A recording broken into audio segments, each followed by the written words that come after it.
O que é gnosticismo? Muitas pessoas me perguntam isso e achei interessante fazer um vídeo para discutir isso, para realmente explicar o que é esse fenômeno que perpassa toda a história do Ocidente e do Oriente e tem tanto impacto, né?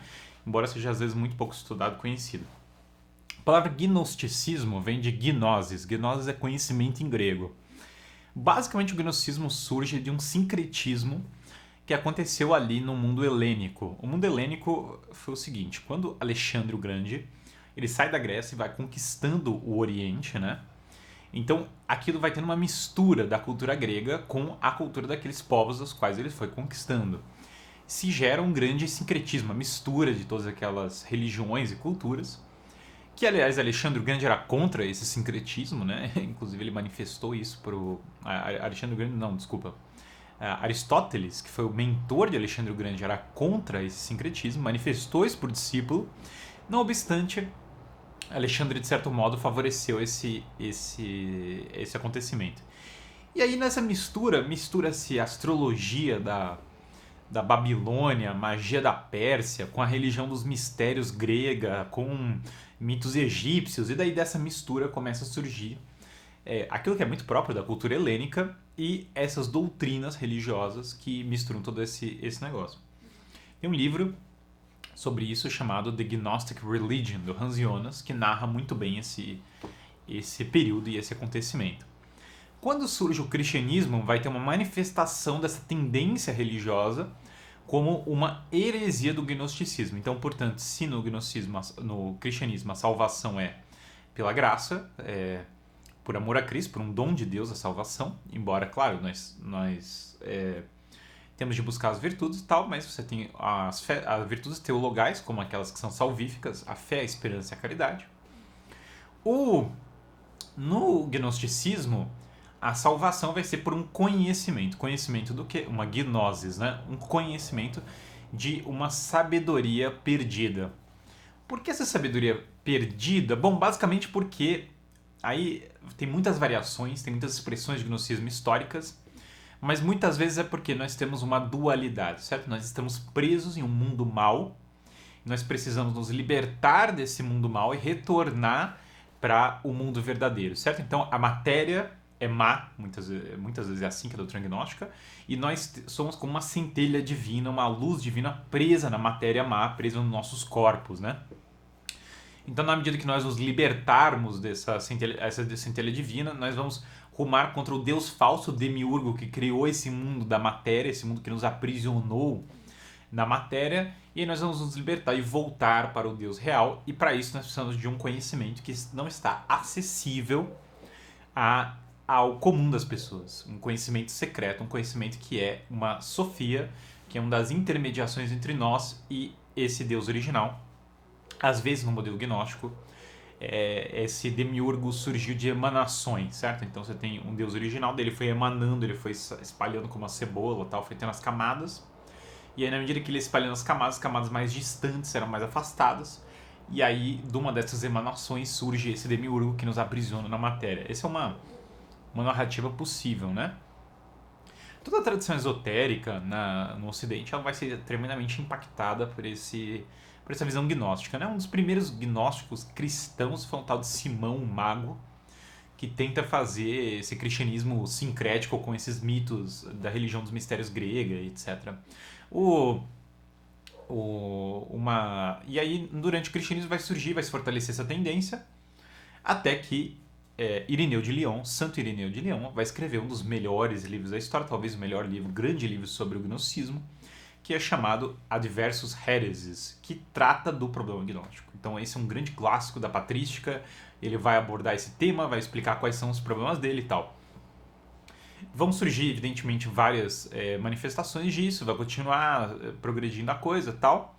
Vão ter os evangelhos apócrifos, muitos deles são gnósticos, então eles são muito claramente a interpretação gnóstica, né? Jesus engana as pessoas, né?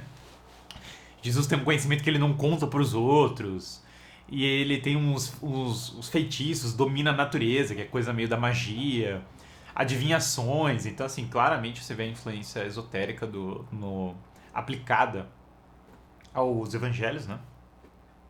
E aí esses evangelhos, a igreja evidentemente vai dizer que não são autênticos, vai falar, cara, esses evangelhos não tem nada a ver com o negócio. Inclusive são bem posteriores, o que é um fato também, eles são posteriores, eles são adições de perfis como esse Simão Mago e outros análogos da época que tentaram fazer essa síntese do helenismo. Lembrando que o cristianismo surge no mundo helênico, certo? Então, Cristo, sempre o cristianismo teve as 3 línguas associadas, o latim, o grego e o hebraico, já estão na cruz de Cristo e as 3 já são próprias do mundo helênico. Jerusalém fazia parte desse reino alexandrino, certo? Desse reino helênico. Então tem uma influência grega erudita muito forte. São Paulo, apóstolo, vai ter em vista isso. Então ele, várias vezes quando ele está escrevendo, ele sabe dessas tradições e ele adverte contra. Ele fala de um conhecimento, mas ele separa o conhecimento tal como o cristianismo desse conhecimento secreto, desse conhecimento que tende a ver a matéria como mais. Ele, evidentemente, São Paulo tem uma separação muito clara disso. E isso passa para a tradição. Santo Irineu está dentro dessa tradição. Agostinho, notoriamente, vai ser contra o gnosticismo, porque ele vai entrar numa seita gnóstica que são os maniqueus. Ele vai fazer parte, ele vai se desiludir com ela e ele vai escrever livro refutando os maniqueus. Porque os maniqueus vão impactar eles. E essa história do maniqueísmo, o dualismo maniqueísta, vai impactar toda a história do Ocidente. Ele não é o dualismo de que tem o bem e o mal. Na verdade, ele é o dualismo de que tem o Deus bom e tem o Deus mau.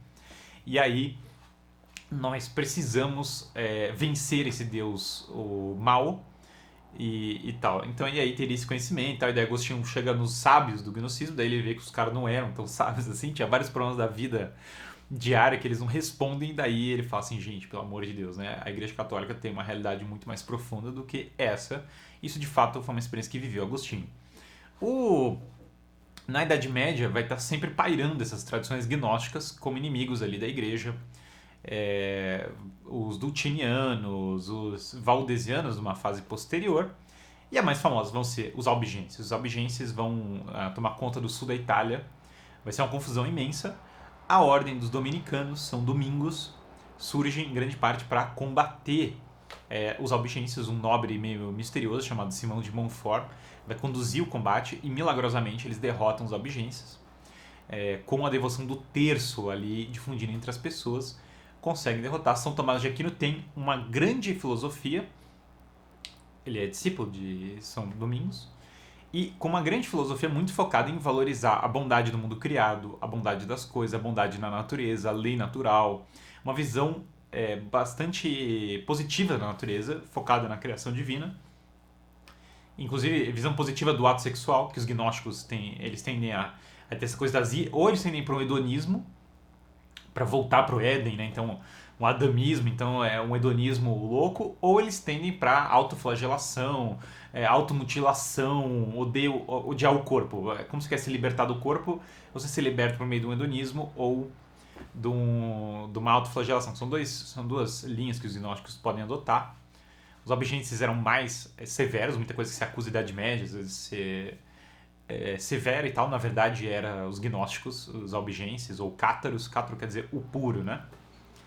E evidentemente eles vão combater isso. Então os dominicanos, a filosofia de São Tomás combate essa filosofia gnóstica, né? Quando entra a Renascença tem mais um surto de gnosticismo, quando o Marcílio Ficino traduz o Corpus Hermeticum, daí ele espalha, então na Renascença tem um surto de bruxaria, assim, que as pessoas viram uma febre isso, por causa da tradição hermética. Alguns tentam conciliar isso com o cristianismo novamente. Tommaso Campanella é influenciado por isso, que era um padre, mas na verdade tinha muita influência esotérica. Giordano Bruno, um dos mais famosos, ele queria trazer para o paganismo, basicamente trazer para o paganismo a Europa, né? E normalmente um gnosticismo hostil ao cristianismo, esse do Giordano Bruno, bastante hostil. Bom, o gnosticismo como um todo é hostil ao cristianismo, mas o Giordano Bruno é mais explicitamente hostil. E outros esotéricos espalham pela Europa. Você vai ter muita influência na Renascença. Isaac Newton vai ter influência esotérica muito forte. Até que daí realmente a maçonaria, organizações secretas vão sempre ter muita influência desse negócio gnóstico, e a mentalidade revolucionária vai estar sempre imbuída desse gnosticismo, porque eu tenho um mundo mal, eu preciso me libertar desse mundo mal, e ao libertar eu posso advir um Éden na Terra, um paraíso, uma coisa que eu me soltei, reverti o Gênesis, certo? derrotei o Deus mal, que é esse Deus da Bíblia, esse Deus da moral, e agora trouxe o Deus novo. Então os revolucionários, no geral, do século XIX, da Revolução Francesa, em parte inspirados pela Carbonari, maçonaria, tem influência disso. Eric Voegelin foi muito feliz ao associar o Nietzsche, Marx, Comte, os grandes ideólogos contemporâneos ao gnosticismo, né?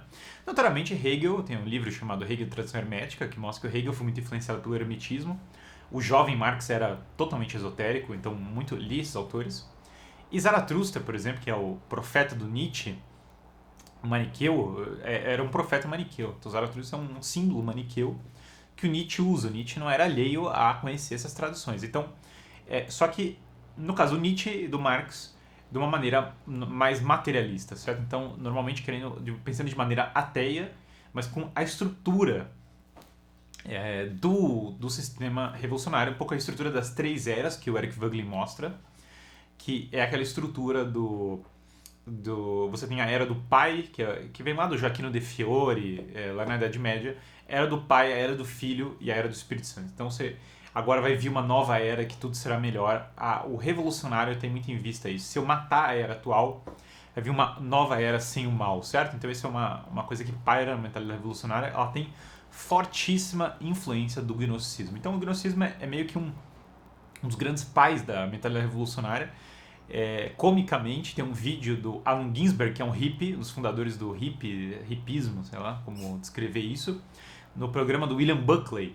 Ele tá com um tambor e daí ele grita e bate e fala assim: nós somos representantes, nós os hippies, né? Da verdadeira religião cristã, religião gnóstica, né? Então ele reconhece o mérito do gnosticismo como prefigurador dos hippies, como prefigurador dessa mentalidade, né?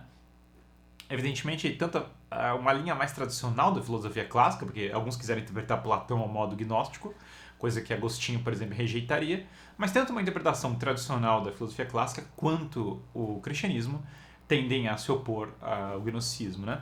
O Henri de Lubac também trata muito desse tema do gnosticismo, ele tratou demais a história do humanismo ateu. O Henri de Lubac claramente associa o humanismo ateu ao gnosticismo, e mesmo o Papa Gregório XVI, quando condena o liberalismo, associa o liberalismo ao gnosticismo visivelmente, porque ele fala dos hussitas e tal. E da origem valdesiana, de influência dos hussitas. Valdesianos visivelmente têm uma fortíssima influência gnóstica. Então, enfim, aqui a gente já citou várias referências que vocês podem para se informar melhor sobre o assunto, vários livros, né? E é um tema complexo, mas que dá muito pano para manga para se estudar. Não deixem de se inscrever no canal, ativar o sino das notificações e procure meu site na descrição desse vídeo. Tem meu site, meu Instagram, não deixem de seguir. Um grande abraço para todos.